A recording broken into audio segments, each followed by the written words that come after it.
RSS की 100वीं वर्षगांठ पर प्रधानमंत्री मोदी जी कह रहे हैं कि आरएसएस के लोगों ने 1984 सिख कत्लेआम के समय सिखों को शेल्टर दिया। 1984 सिखों के खिलाफ जो कत्लेआम चलाया गया था, अनेक सिख परिवार संघ के स्वयंसेवकों के घरों में आकर के आश्रय ले रहे थे। हो सकता है कहीं पर दिया हो, पर देश की राजधानी दिल्ली में जहां सबसे ज्यादा इस कत्लेआम का असर देखने को मिला, उस जगह पर आरएसएस के लोगों ने क्या किया, ये बताना प्रधानमंत्री जी भूल गए या फिर उन्हें मालूम नहीं होगा। मैं बता देता हूं। ये एक एफआईआर है जिसका नंबर है 446/93, जो अगस्त 1993 में काफी प्रयासों के बाद हुई। और इस एफआईआर के अंदर 14 लोग जो आरएसएस के नेता हैं उनके ऊपर ये एफआईआर की गई। और इस एफआईआर में साफ साफ लिखा है कि आरएसएस और बीजेपी से जुड़े ये 14 नेता सीधे तौर पर 1984 सिख कत्लेआम में शामिल थे। प्रधानमंत्री जी, इसके बारे में डिस्कस कौन करेगा? और जो कत्लेआम के जख्मों पर नमक छिड़कने का काम आरएसएस ने किया है, उसके बारे में तो आपने बताया ही नहीं। ये नाना देशमुख जी, जो कि बड़े नेता रहे आरएसएस के, इनके द्वारा अखबार में एक लेख दिया गया जिसका नाम था मूवमेंट ऑफ सोल सर्चिंग, जिसमें इन्होंने 1984 सिख कत्लेआम को बिल्कुल जेन्युइन ठहराया है, जस्टिफाइड किया है।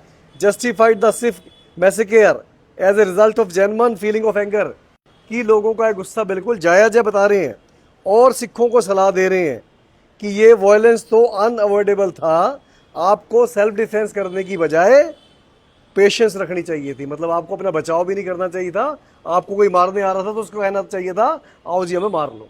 इस शख्स नाना जी देशमुख को पहले 1999 में पद्म विभूषण दिया जाता है। जो शख्स कह रहा है कि 1984 कत्लेआम बिल्कुल ठीक हुआ। फिर 2019 के अंदर इसी मोदी सरकार द्वारा देश का सबसे बड़ा सम्मान भारत रत्न अटल बिहारी वाजपेयी अवार्ड दिया जाता है।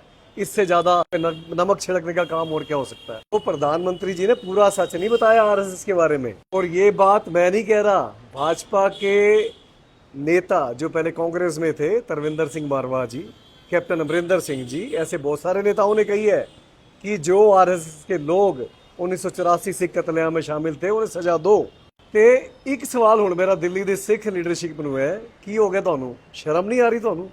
ਜਦੋਂ ਸ਼੍ਰੀ ਅਕਾਲ ਤਖਤ ਸਾਹਿਬ ਵੱਲੋਂ ਕਹਿ ਦਿੱਤਾ ਗਿਆ ਹੈ ਕਿ ਆਰਐਸਐਸ ਦੇ ਪ੍ਰੋਗਰਾਮਾਂ ਵਿੱਚ ਤੁਸੀਂ ਸ਼ਿਰਕਤ ਨਹੀਂ ਕਰਨੀ, ਆਰਐਸਐਸ ਤੇ ਬੈਨ ਲਾਇਆ ਜਾਵੇ, ਆਰਐਸਐਸ ਫਿਰਕਾ ਪ੍ਰਸਤੀ ਤੇ ਨਫ਼ਰਤ ਵੰਡਦੀ ਹੈ, ਤੇ ਉਸ ਤੋਂ ਬਾਅਦ ਵੀ ਤੁਸੀਂ ਆਰਐਸਐਸ ਦੀ 100ਵੀਂ ਵਰ੍ਹੇਗੰਢ ਦੇ ਪ੍ਰੋਗਰਾਮਾਂ ਸ਼ਾਮਿਲ ਹੋ ਰਹੇ ਹੋ। ਸ਼ਰਮ ਆਣੀ ਚਾਹੀਦੀ ਹੈ। ਸੰਗਤ ਤੁਹਾਡੇ ਤੋਂ ਆਉਣ ਵਾਲੇ ਸਮੇਂ 'ਚ ਇਹਦਾ ਜਵਾਬ ਮੰਗੇਗੀ।